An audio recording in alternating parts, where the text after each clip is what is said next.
মাসের 10 তারিখকে আশুরা বলা হয়। মুহররম মাসের 10 তারিখ আমাদের করণীয় হলো, প্রথম করণীয় হলো হারাম মাস হিসাবে মুহররম মাসকে সম্মান করা।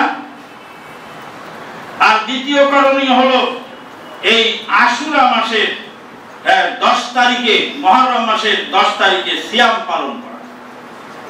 মুহররম মাসের 10 তারিখে সিয়াম পালন করলে 1 বছরের গুনাহ, সগীরা গুনাহ 1 বছরের ক্ষমা হয়ে যায়। বিগত 1 বছরের সগীরা গুনাহ ক্ষমা হয়ে যায়। রমাদান মাস ফরজ হওয়ার আগ পর্যন্ত এই মুহররমের সিয়াম ফরজ ছিল। রমাদান মাস পার হয়ে যাওয়ার পরে, ফরজ হয়ে যাওয়ার পরে এই মুহররমকে নফল হিসাবে গণ্য করা হয়েছে। রাসূলুল্লাহ সাল্লাল্লাহু আলাইহি ওয়াসাল্লামের সাহাবায়ে কেরামগণ এই মুহররম মাসে আশুরার সিয়াম পালন করতেন, বাচ্চাদেরকে আশুরার সিয়াম পালন করাবার জন্য উদ্বুদ্ধ করতেন। বাচ্চারা যখন ক্ষুধা লেগে কান্না করত তখন তুলা দিয়ে তাদেরকে খেলনা বানিয়ে দিতেন এবং খেলায় লাগাই দিতেন। তারা খেলায় মশগুল থাকতো। এমতো অবস্থায় সূর্য ডুবে যেত, তারা সিয়াম পালন করতেন। এইভাবে বাচ্চাদেরকে সিয়াম পালনে অভ্যস্ত করাতেন। মুহররম মাসের আরেকটি গুরুত্বপূর্ণ বিষয়, সেটা হলো নাজাতে মুসা আলাইহিস সালাতু ওয়াস সালামকে আল্লাহ পাক নাজাত দিয়েছিলেন এই দিনে। আউযু বিল্লাহি মিনাশ শাইতানির রাজিম। ওয়া ইয ফারাকনা বিকুমুল বাহরা فأنجيناكم وأغرقنا آل فرعون وأنتم تنظرون। আল্লাহ পাক বলছেন, এই আল্লাহু আকবার বলা হবে না, এটা আল্লাহু আকবার বলাটা মিশরীয় বেদাত। এরা মিশরের এই ভণ্ডকারীরাই বেদাত আবিষ্কার করেছে। আল্লাহ, হ্যাঁ, কেরাতের মাঝে মাঝে আল্লাহ। وقال الذين كفروا ربنا أرنا الذين أضلنا। হলো ভণ্ডামি কেরাত। আল্লাহ পাক বলছেন ওয়ারাত্তিলিল কুরআনা তারতিলা। আরে চোখ মুখ লাল করে দমবদ্ধ করে চোখ উল্টে গেল, 3-4 আয়াত একসঙ্গে তেলাওয়াত করলেন। এর মধ্যে ফজিলতটা কি? এত কসরত করে তেলাওয়াত করতে বলেছে কে? একমাত্র মিশরীয় কারীরা ছাড়া আরব বিশ্বের যাদেরকে আমরা অনুসরণ করি তাদের কারো কেরাত এরকম নেই। দেখেন মক্কার ইমাম সাহেবের কেরাত শুনুন, কি সুন্দর তেলাওয়াত করছেন। তাবারাকাল্লাযী বিয়াদিহিল মুলকু ওয়া হুয়া আলা কুল্লি শাইইন কাদির। এইভাবে সাবলীল ভাষায় কোরআন তেলাওয়াত করতে হবে। আর এই যে কোরআন তেলাওয়াতের আয়াত শেষ করে আল্লাহু আকবার বলে চিল্লিয়ে ওঠা, আবার কোনো কোনো জায়গায় টাকা ছিঁড়ে ছিঁড়ে মারছে কারির গায়ে, এগুলি সব ভণ্ডামি কেরাত, এগুলি পরিহার করতে হবে। সম্মানিত উপস্থিতি, বলছিলাম আল্লাহ পাক বলছেন যখন তোমাদের জন্য সাগরকে বিদীর্ণ করে দিলাম, ওই ফারাকনা বিকুমুল বাহরা। আমাদের দেশে লোকেরা বলে থাকেন ফেরাউন ডুবেছিল নীল নদে। আল্লাহ পাক ওই ফারাকনা বিকুমুল নাহারা তা বলেননি।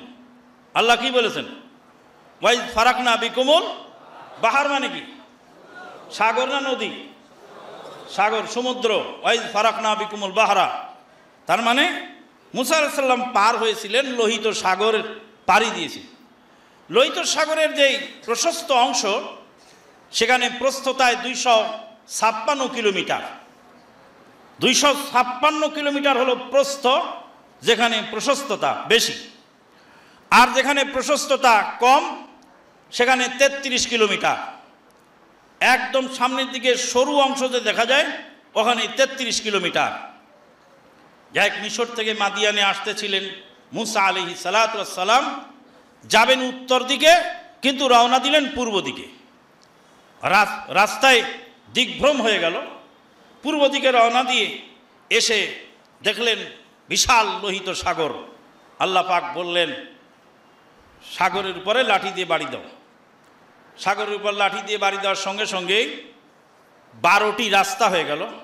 12টা গোত্র ছিল মুসা আলাইহিস সালামের সঙ্গে, 12টি রাস্তা হয়ে গেল। আর পানিগুলি সব দাঁড়ায় গেল, পানি সব দাঁড়িয়ে গেল, থেমে গেল। আর সেই শুকনা জমিন দিয়ে তারা পার হয়ে লোহিত সাগর পাড়ি দিয়ে মাদিয়ানে চলে আসে। ফেরাউন সেখানে যখনই ঢুকলো ওই শুকনা রাস্তায়, মুসা আলাইহিস সালাতু ওয়াস সালাম ডাঙায় উঠে তিনি আবার বাড়ি দেওয়ার চেষ্টা করলেন পানিকে সমান করার জন্য। আল্লাহ পাক বললেন, ওয়াতরুকিল বাহরা রাহওয়া, সাগরকে ওইভাবে নিচল অবস্থায় থাকতে দাও। সাগর যে অচল অবস্থায় পানি দাঁড়িয়ে আছে চুপচাপ, এইভাবেই থাকতে দাও। ইন্নাহুম জুনদুম মুগরাকুন, তারা হলো ডুবন্ত জাতি, তাদেরকে ডুবিয়ে মারা হবে। যখন ফেরাউন মাঝামাঝি পর্যায়ে এসে গেল, আল্লাহ পাক বলছেন হিনা আদরাকাহুল গারাক, তখন আল্লাহ পাক পানিকে অর্ডার দিলেন, এবার পানি সমান হয়ে যাও, ফেরাউনকে তার দলবল সহ একদম সলিল সমাধি করে ফেল। ফেরাউন ডুবে গেল। ডুবার আগে ফেরাউন বলছে, আমান্তু বিল্লাহি আমান্তু বিল্লাহি আন্নাহু লা ইলাহা ইল্লাল্লাযী আমানাত বিহি বানু ইসরাঈল ওয়া আনা মিনাল মুসলিমিন। আমি সেই আল্লাহর প্রতি ঈমান আনলাম যে আল্লাহর প্রতি বানি ইসরাইলের লোকেরা ঈমান এনেছে। মানে বিপদের সময় ভেঙে চুরে ভালোভাবে না বললে, তা অনেকে তো এক একজন এক এক ইলাহ মানে, তা আমি কোন ইলাহের উপর ঈমান আনবো? তা আমি বানি ইসরাইলের লোকেরা যে ইলাহের উপর ঈমান এনেছে আমি তার উপর ঈমান আনলাম। আল্লাহ পাক বললেন, আল আনা, এখন, ওয়াকাদ আসাইতা কাবলু ওয়া কুনতা মিনাল মুফসিদিন, তুমি ইতিপূর্বে নাফরমানি করেছো, সমাজে ফতনা ফাসাদ সৃষ্টি করেছো। যাই হোক, ফেরাউন তার দলবল সহ হাজার হাজার সোলজার সহ ফেরাউন পানিতে ডুবে সলিল সমাধি হয়ে গেল, লোহিত সাগরের পানিতে ডুবে শেষ হয়ে গেল।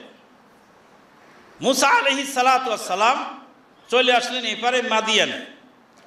ফেরাউনের গদি খালি। গদি দখল করলে যদি ইসলাম কায়েম হয়, তাহলে মুসা আলাইহিস সালাতু ওয়াস সালাম আবার ফেরাউনের গদিতে গিয়ে দখল করলেই হয়ে যেত। কারণ ফেরাউনের দলবলের শক্তিশালী কোনো লোকজন আর পৃথিবীতে বেঁচে ছিল না। ফেরাউনের গদি খালি, এখন খালি গদি দখল করে ইসলাম কায়েম করলেই তো হয়ে যায়। মুসা আলাইহিস সালাতু ওয়াস সালাম আর মিশরে ফেরত গেলেন না। কেন? হিকমত কি? এর হিকমত হলো এই গদি খালি পেলেই হয় না, সাথে থাকা লোকগুলার আকীদা পরিবর্তন না হলে ইসলাম কায়েম হয় না। মুসা আলাইহিস সালাতু ওয়াস সালামের সঙ্গে যেসব লোক ছিল সেই লোকগুলি তখনও বাছুর পূজা ছাড়তে পারেনি। এই বাছুর পুজো কম দিয়ে ইসলাম কায়েম হয় না। সম্মানিত উপস্থিতি, মুসা আলাইহিস সালাতু ওয়াস সালাম এই 10ই মুহররমে আল্লাহর শুকরিয়া তান, তাই একটি সিয়াম পালন করলেন। রাসূলুল্লাহ সাল্লাল্লাহু আলাইহি সাল্লাম মদিনায় গিয়ে ইহুদিদেরকে দেখলেন তারা 10ই মুহররমে সিয়াম পালন করেন। তাদেরকে জিজ্ঞেস করলেন, তোমরা এই সিয়াম পালন করো কারণ কি? তারা বললেন, আমাদের এই সিয়াম পালনের কারণ হলো আজকে হাযা ইয়াউমুন আযীম, এই দিনটা হলো মহান দিন, এটা মহান বিজয় দিবস। আজকের এই দিনে আমাদের নবী মুসা আলাইহিস সালাতু ওয়াস সালামকে আল্লাহ পাক ফেরাউনের হাত থেকে নাজাত দিয়েছিলেন, তাই শুকরিয়া তান তিনি সিয়াম পালন করেছিলেন। ইহুদিরা আল্লাহর শুকরিয়া আদায় করে কি দিয়ে? সিয়াম দিয়ে। ইহুদিরা আল্লাহর শুকরিয়া আদায় করে কি দিয়ে? সিয়াম পালন করে। আর আমাদের দেশের 1.5 টাকার চেয়ারম্যান, 12 আনার মেম্বার, এই 12 আনার মেম্বার আর 1.5 টাকার চেয়ারম্যান ভোটে জয়যুক্ত হওয়ার পরে ঢোল তবলা বাঁশি কাঁসি তারপরে ব্যান্ড পার্টি নিয়ে রাস্তার মধ্যে নর্তন কুর্দন করে সে চেয়ারম্যানই পাশ করেছে দেখে শুকরিয়া জানায়। ওই জন্য ডক্টর আল্লামা ইকবাল বলেছেন, ওয়াজাহ মে হম তো নাসারা তামাদ্দুন মে হুনুদ, এইসে মুসলিমকে তুঝে শর্মাই ইহুদ। তুমি এমন জাতের মুসলমান, তোমাকে দেখে ইহুদি নাসারারও লজ্জা পায়, ভয় পায়। ইহুদি নাসারার লজ্জা পায়।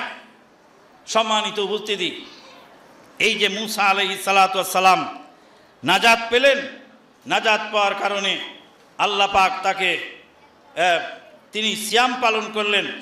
নবী সাল্লাল্লাহু আলাইহি ওয়াসাল্লাম তিনি বললেন যে আমিও সিয়াম পালন করব, যেহেতু মুসা আলাইহিস সালাতু ওয়াস সালাম আমার ভাই, আমি সিয়াম পালন করব। রাসূলুল্লাহ সাল্লাল্লাহু আলাইহি ওয়াসাল্লাম সিয়ামের ঘোষণা দিলেন। পরবর্তী বছরে তিনি বললেন, ইহুদিদের বিরোধিতা করার কারণে, ইহুদিদের বিরোধিতা করার জন্য আমরা 9 তারিখেও সিয়াম পালন করব। তাহলে আশুরার সিয়াম দুইটি, 9 তারিখ এবং 10 তারিখ। এটা হলো আশুরার সিয়াম। সেটা হলো আশুরার ইতিহাস, যেখানে আল্লাহ রাব্বুল আলামিন নাজাত দিয়েছিলেন মুসা আলাইহিস সালাতু ওয়াস সালামকে, আর ফেরাউনকে সদল বলে ডুবিয়ে মেরেছিলেন। আল্লাহ পাক বলছেন, আউযু বিল্লাহি মিনাশ শাইতানির রাজিম, কাম তারাকু মিন জান্নাতিন ওয়া উয়ুন ওয়া যুরু'in ওয়া মাকামিন কারীম ওয়া নি'মাতান কানু ফিহা ফাকিহিন ফামা বাকাত আলাইহিমুস সামাউ ওয়াল আরদ ওয়া মা কানু মুনযারিন। কাম তারাকু মিন জান্নাতিন ওয়া উয়ুন, কত বাগ বাগিচা, কত নদী নালা প্রস্রবণ, ওয়া যুরু'in আর কত ফসলি জমি, ওয়া মাকামিন কারীম সম্মানিত বাসস্থান, ওয়া নি'মাতান কানু ফিহা ফাকিহিন অসংখ্য নিয়ামতের মধ্যে এই জালেম ফেরাউন ছিল। আল্লাহ পাক তাদেরকে সলিল সমাধির মাধ্যমে সমস্ত কিছু সব বিলীন হয়ে গেল, সব শেষ হয়ে গেল। তারা চলে গেলেন আল্লাহ পাকের দরবারে। আল্লাহ রাব্বুল আলামিন তারপরে বললেন যে সেই মিশরের মাটিকে অপরের জন্য আল্লাহ পাক ওয়ারেস, তাদেরকে উত্তরাধিকার বানিয়ে দিলেন। সম্মানিত উপস্থিতি, এরা ছিল মহরমের এই আশুরার মূল ইতিহাস। সিয়াম পালন ফজিলত যা কিছু আছে একে কেন্দ্র করে পরবর্তীকালে এই আশুরার আর একটা ঘটনা ঘটল। সেটা ছিল যে আশুরায় 10ই মহরমে 61 হিজরিতে 61 হিজরির 10ই মহরম এই আশুরার দিনে নবী সাল্লাল্লাহু আলাইহি ওয়াসাল্লামের নাতি হুসাইন বিন আলী রাদিয়াল্লাহু তাআলা আনহু সপরিবারে নিহত হন কারবালা প্রান্তে। কারবালা প্রান্তে সপরিবারে নিহত হন। এই নিহত হয়েছিলেন, শাহাদত বরণ যে করেছিলেন তিনি সপরিবারে, তার এই শাহাদত বরণের পিছনে এই মূল দায়ী ছিল শিয়া সম্প্রদায়। শিয়ারা আগেই বলেছি এটা হলো ইসলামের ভিতরে ক্যান্সার। মুসলিম জাতির জীবনে এটা ভয়ানক ক্যান্সারের নাম হলো শিয়া। এই শিয়ারা তারা নবী সাল্লাল্লাহু আলাইহি সাল্লামের নাতি হুসাইন রাদিয়াল্লাহু তাআলা আনহুকে ডেকেছিলেন যে আসুন, আপনি ইরাকে আসুন, কারবালায় আসুন, আপনি কুফায় আসুন, এসে আপনার হাতে আমরা বায়াত করব, আপনাকে আমরা খলিফা বানাবো। ইয়াজিদ বিন মুয়াবিয়া তদানীন্তনকালের মুসলিম জাহানের খলিফা ছিলেন Yazid bin Muawiya. Yazid bin মুয়াবিয়ার হাতে আমরা বায়াত করি নাই, আমরা আপনার হাতে বায়াত করব, আপনি আসুন। অসংখ্য চিঠি পাঠালেন। ইমাম হুসাইন রাদিয়াল্লাহু তাআলা আনহু তিনি সেটাকে ঘটনাটা কি চেক করার জন্য তার চাচাতো ভাই মুসলিম বিন আকিলকে পাঠালেন। মুসলিম বিন আকিলকে তারা হত্যা করলো, আর মুসলিম বিন আকিলের নামে এটা বানামার চিঠি লিখে আবার পাঠিয়ে দিল যে হ্যাঁ পরিস্থিতি ভালো আছে, আপনি চলে আসুন। ইমাম হুসাইন রাদিয়াল্লাহু তাআলা আনহু যখন যাচ্ছেন জিলহাজ মাসের শেষের দিকে কুফার উদ্দেশ্যে, তখন আব্দুল্লাহ বিন আব্বাস রাদিয়াল্লাহু তাআলা আনহু, আব্দুল্লাহ বিন ওমর রাদিয়াল্লাহু তাআলা আনহু সহ জলিলুল কাদার সাহাবী, অসংখ্য সাহাবী তখনও জীবিত আছেন। আব্দুল্লাহ বিন আব্বাস রাদিয়াল্লাহু তাআলা আনহু তিনি ইমাম হুসাইন রাদিয়াল্লাহু তাআলা আনহুর ঘোড়ার লাগাম ধরে জিজ্ঞেস করলেন, আয়না তুরিদু ইয়া ইবনা ফাতেমা, হে ফাতেমার মেয়ে ছেলে, তুমি যাচ্ছ কোথায়? তিনি বললেন, ইলাল ইরাকে ওয়াশিয়াতি, আমরা ইরাকে যাচ্ছি, আমরা ইরাকে যাচ্ছি, আমাদের সমস্ত ওখানে আমাদের ভক্ত অনুরক্ত আছে, তাদের কাছে যাচ্ছি। আব্দুল্লাহ বিন আব্বাস রাদিয়াল্লাহু তাআলা আনহু বললেন, ইলা হাউলাইল কওমিল্লাযিনা কাতালু আবাকা ওয়া তাআনু আখাকা, ওই সমস্ত বেঈমান কওমের কাছে আপনি যাচ্ছেন যারা আপনার বাবাকে হত্যা করেছে। আলী রাদিয়াল্লাহু তাআলা আনহুকে তারাই হত্যা করেছে, তো আপনার বাবাকে তারা হত্যা করেছে, আপনার ভাইকে তারা আঘাত এনেছে, তাদের কাছে আপনি যাবেন না, যাওয়া ঠিক হবে না। সাহাবায়ে কেরামগণ বাধা দিলেন। আমাদের দেশের এক শ্রেণীর লোকেরা শিয়াদের ইতিহাস পড়ে ইতিহাস বিভ্রান্ত হয়ে তারা বলে থাকেন হক বাতিলের লড়াই এই কারবালার লড়াই। কারবালার লড়াই হক বাতিলের লড়াই ছিল না, এটা ছিল ইজতিহাদি বিষয়, আর শিয়াদের প্ররোচনা এবং ধোঁকা। হক বাতিলের লড়াই ছিল না, তার প্রমাণ হল তিনটি। কয়টি? এক নাম্বার প্রমাণ হলো ইমাম হুসাইন রাদিয়াল্লাহু তাআলা আনহু যখন যাচ্ছেন তখন সাহাবায়ে কেরামগণ তার সঙ্গে শরিক না হয়ে তাকে বাধা দিলেন। তাহলে একজন লোক হক প্রতিষ্ঠা করতে যাচ্ছেন, বাতিলকে দমন করতে যাচ্ছেন, আর সাহাবীগণ বাধা দিচ্ছেন, তো সাহাবীরা কি বাতিলের পক্ষে? নাউজুবিল্লাহ মিন যালিক। এটা হলো এক নাম্বার প্রমাণ। দুই নাম্বার প্রমাণ হলো ইমাম হুসাইন রাদিয়াল্লাহু তাআলা আনহুর সোলজারে যত লোক ছিল প্রায় ৭২ জন লোক, তার অধিকাংশ নারী এবং অসহায় শিশু।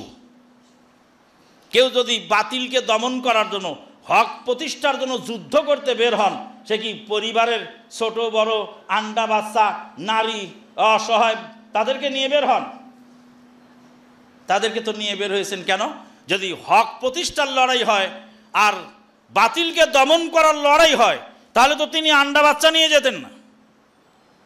সাহাবায়ে কেরামগণ বলেছিলেন যে আপনাকে যদি যেতেই হয় তাহলে অন্ততপক্ষে আপনি এই অসহায় নারী এবং বাচ্চাদেরকে রেখে যান।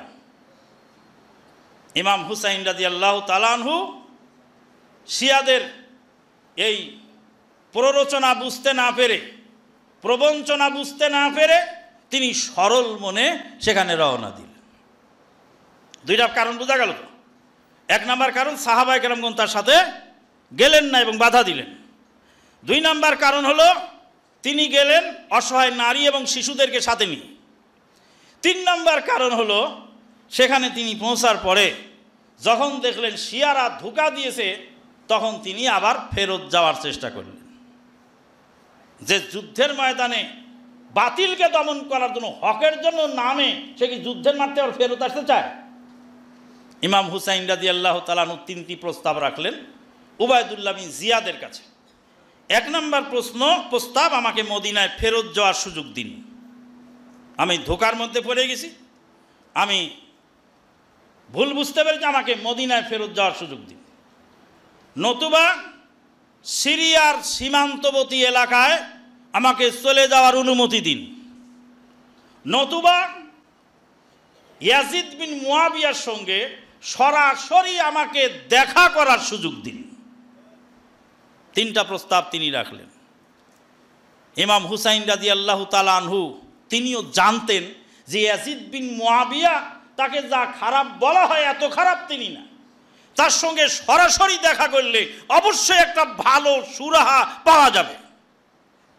কিন্তু এই জালেম উবাইদুল্লাহ বিন জিয়াদ সে তার কোনো প্রস্তাবকেই মানলেন না, সব প্রস্তাব নাকচ করে বলেন হয় আত্মসমর্পণ করো না যুদ্ধের জন্য প্রস্তুত হও। যখন ইমাম হুসাইন রাদিয়াল্লাহু তাআলা আনহুকে সপরিবারে কারবালা প্রান্তে শহীদ করা হচ্ছে, তখন এই বেঈমান শিয়ারা ঘরের দরজা কপাট বন্ধ করে তারা বসে তামাশা দেখছিল, তারা একটাও সামনে আগায় আসেনি। এরা বেঈমান, এরা ইহুদিদের পোষ্যপুত্র, এরা ইহুদিদের পাঁচাটা গোলাম, এরা মুসলমান জাতির জন্য ক্যান্সার। কয়েকদিন আগে ঢাকা ইউনিভার্সিটিতে একটা অনুষ্ঠান হয়ে গেল, তার নাম গাদিরে খুম।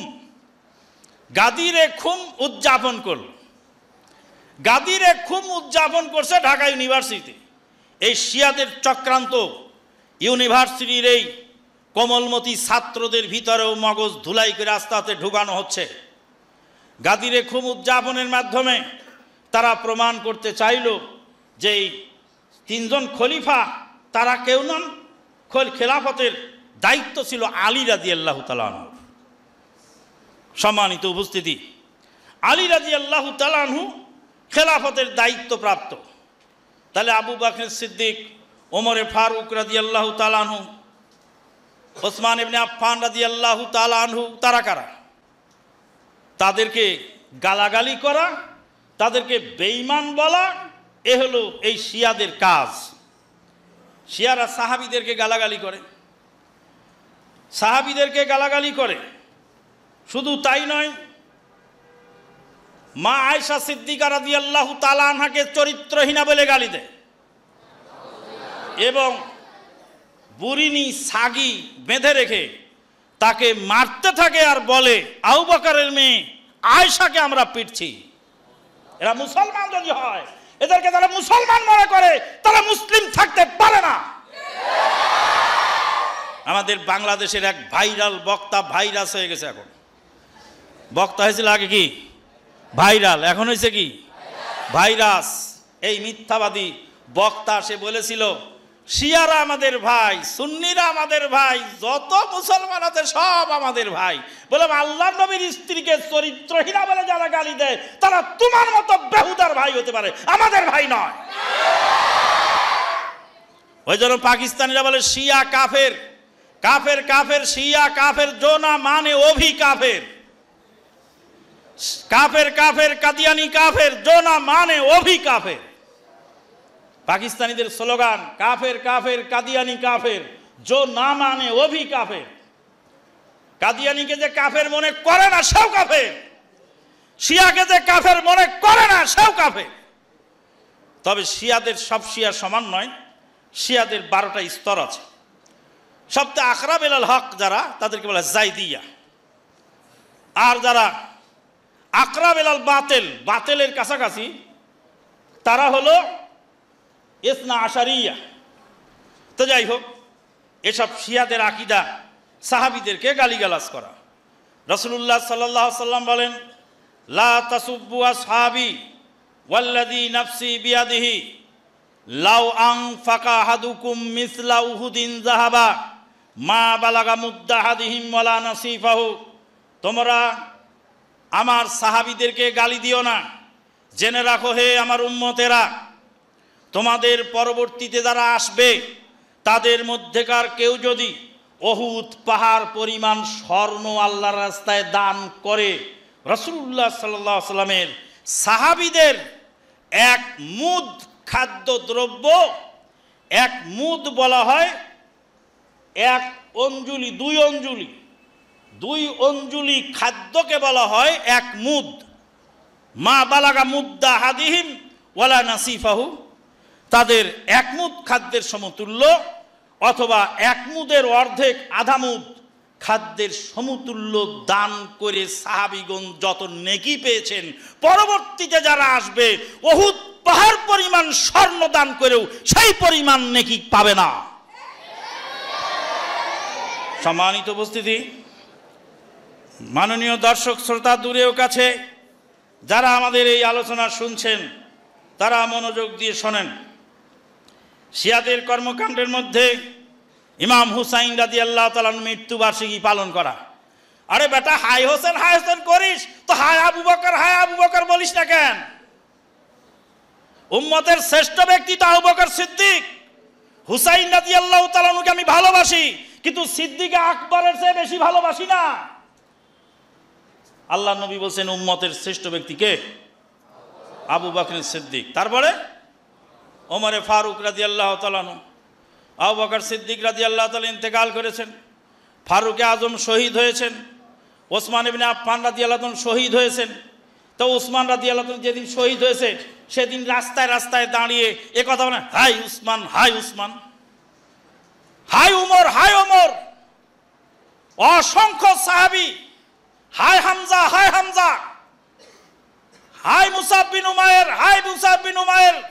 এসব সাহাবীদের নামে মাতম করো না। তাহলে তোমার মতলবটা কি?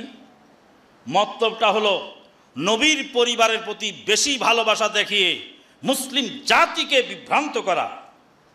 জেনে রাখা ভালো, 3 দিনের বেশি শোক পালন করা যায় না। এই জন্য মৃত্যুবার্ষিকী আমরা পালন করি না। স্বামী যদি মারা যায়, স্ত্রী 4 মাস 10 দিন শোক পালন করবে, এটা শরীয়তের বিধান। 2 নাম্বার, মাতম করা।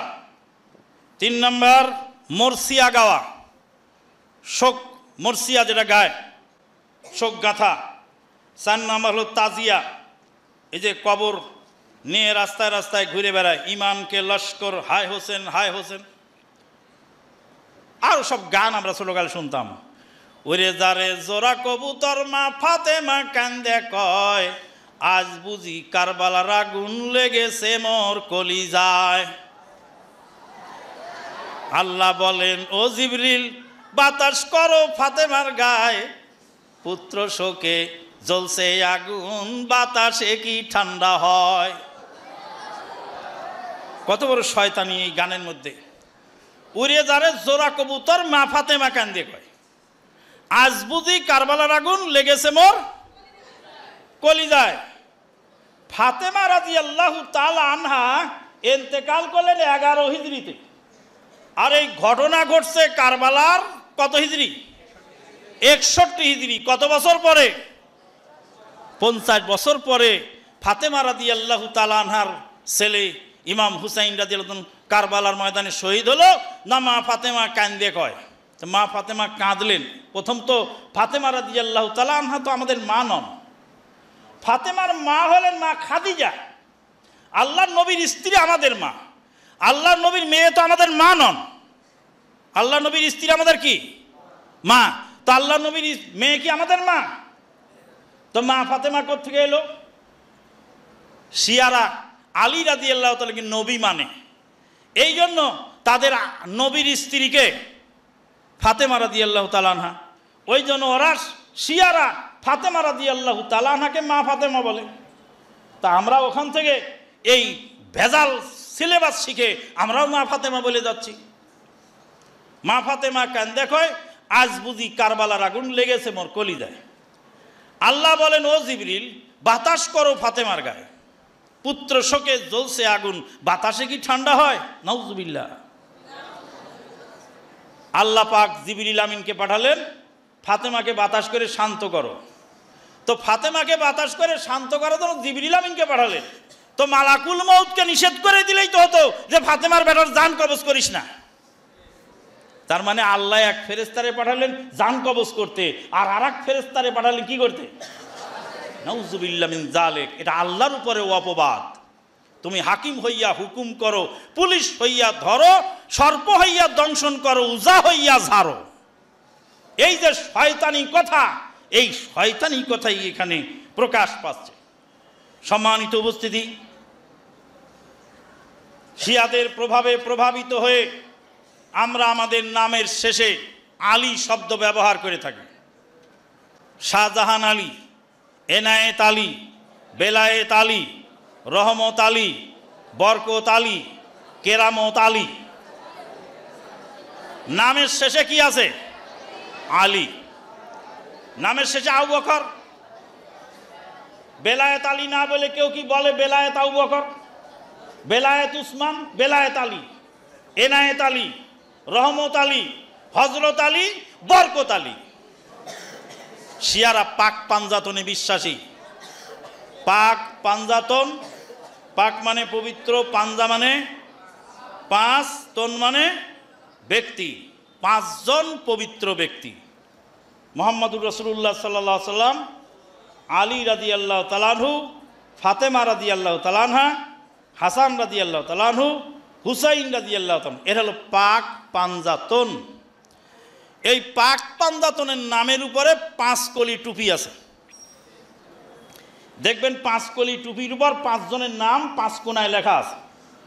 এটাই আমাদের দেশের এক ভণ্ড পীরেরা 5 কলি টুপি বানায়, বলছে ইসলামের 5 বেনা, ইসলামের 5টা রোকন, এই জন্য 5 কলি টুপি।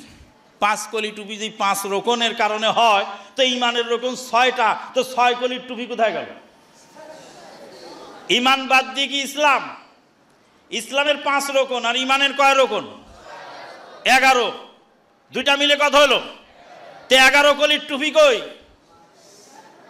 ইসলামের 5 রোকন কি সবার জন্য প্রযোজ্য? হজ আর যাকাত এরা ধনীর জন্য, তবে এটা ধনীর জন্য 5 কলি বানা আর গরিবের জন্য 3 কলি বানা, তা মানিস না কে? সব ভণ্ডামি জাতির সামনে উন্মোচিত হয়েছে। আলহামদুলিল্লাহ।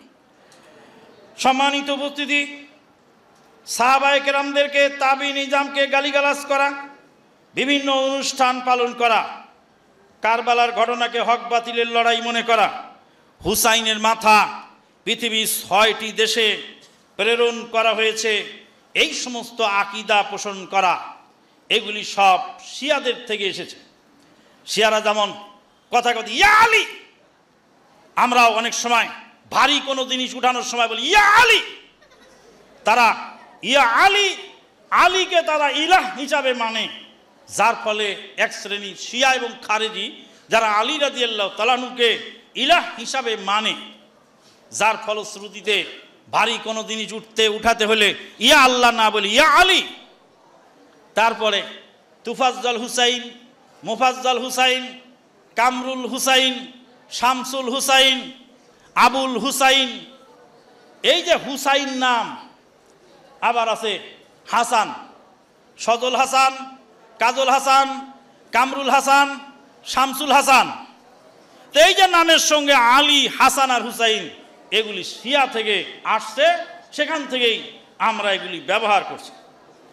সম্মানিত উপস্থিতি, শিয়াদের সেই চক্রান্ত থেকে আমাদেরকে সজাগ থাকতে হবে। আমাদের একটা প্রশ্ন আসছে, প্রশ্নটা হলো যে ইরানের নারীদেরকে হিজাব নিয়ন্ত্রণে নৈতিকতা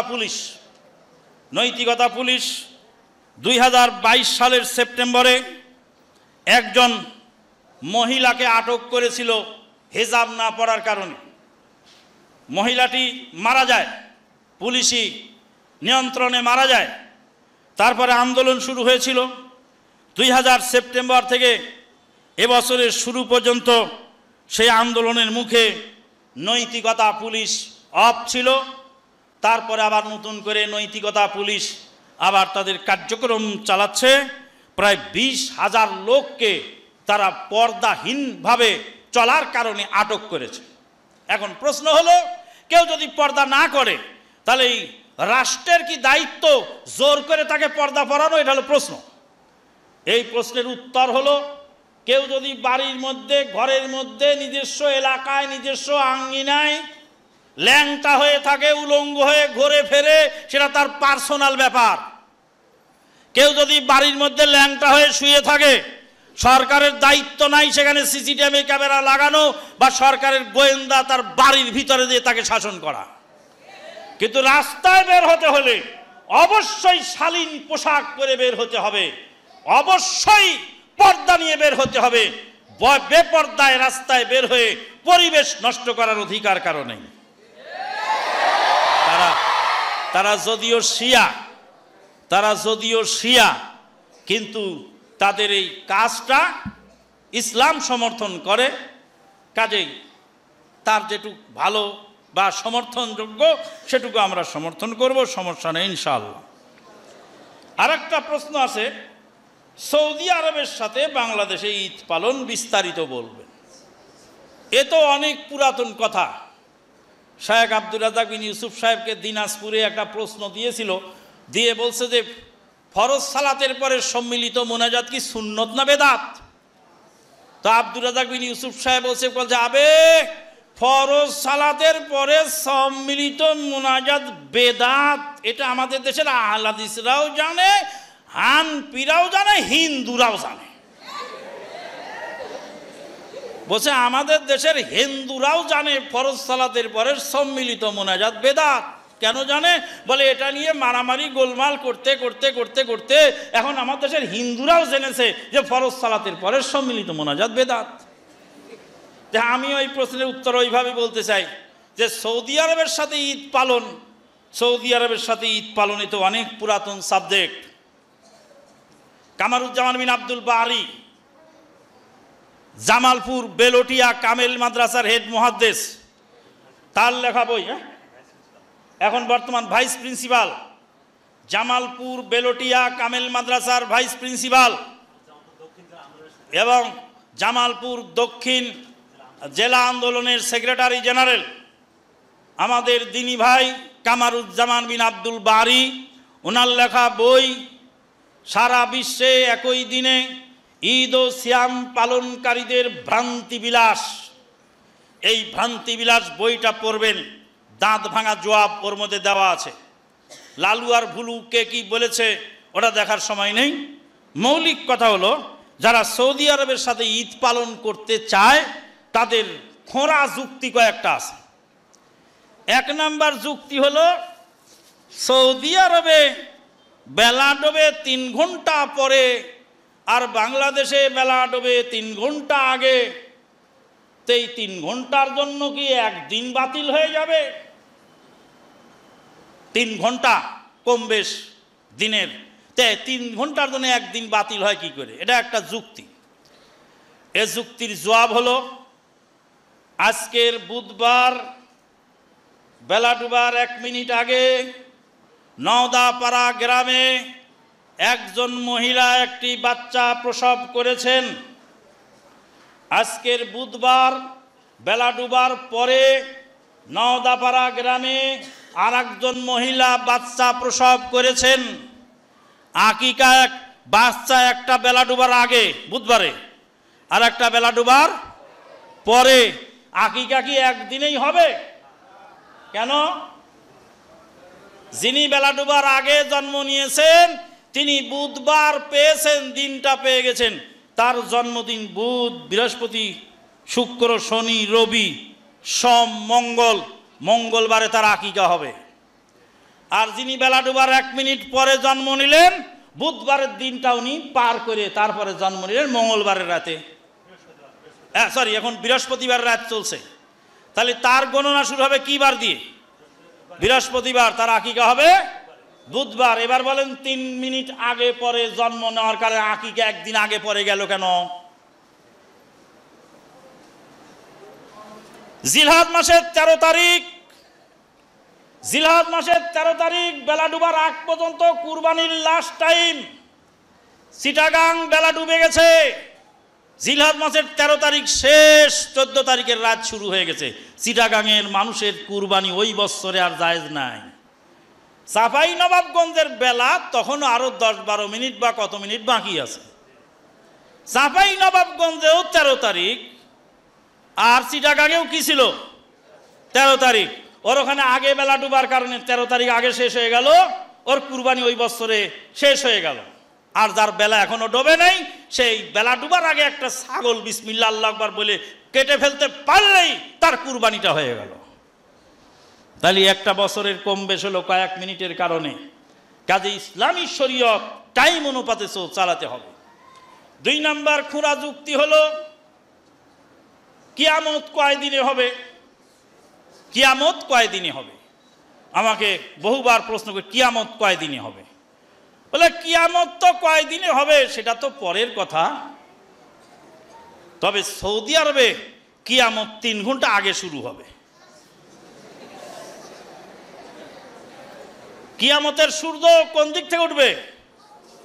পশ্চিম দিক থেকে উঠবে। তাহলে সৌদি আরবে 3 ঘন্টা আগে উঠবে না?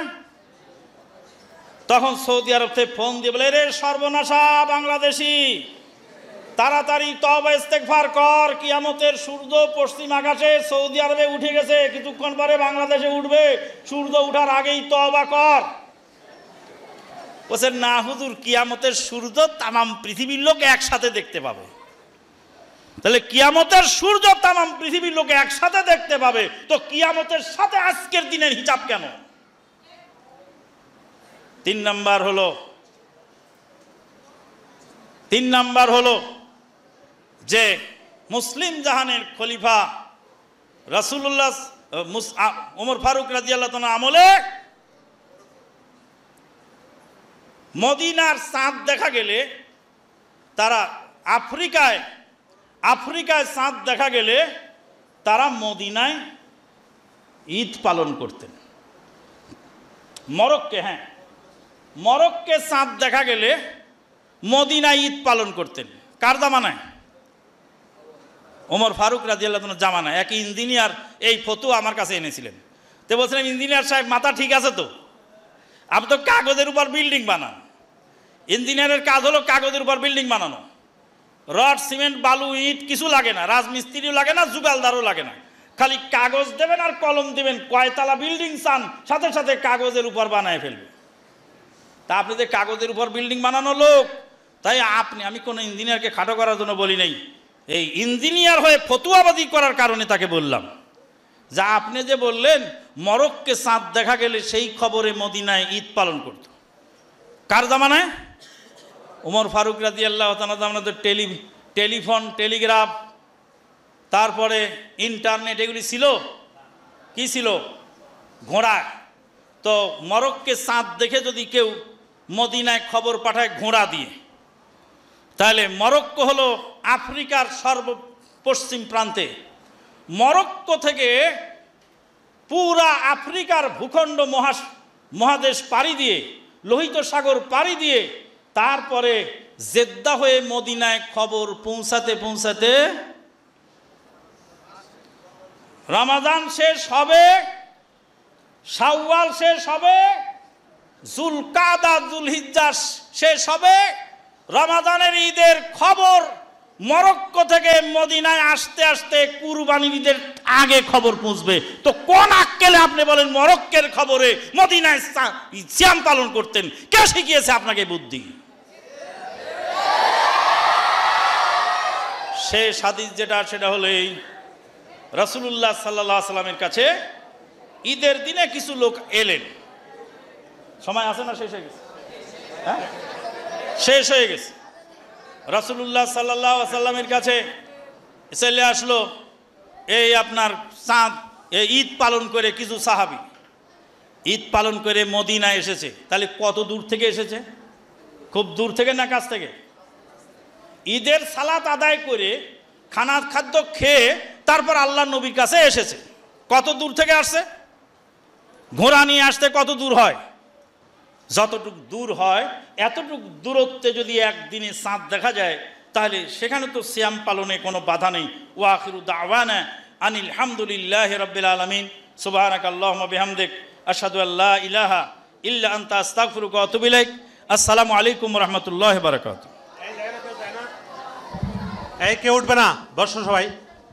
জাযাহুল্লাহু খায়রাল জাযা ফিদ দারাইন, শেখ আমানুল্লাহ বিন ইসমাইল, আলহামদুলিল্লাহ, আল্লাহ তাকে হায়াতে তাইয়্যিবা দান করুন। সকলে বলেন আল্লাহুম্মা আমিন। এই বই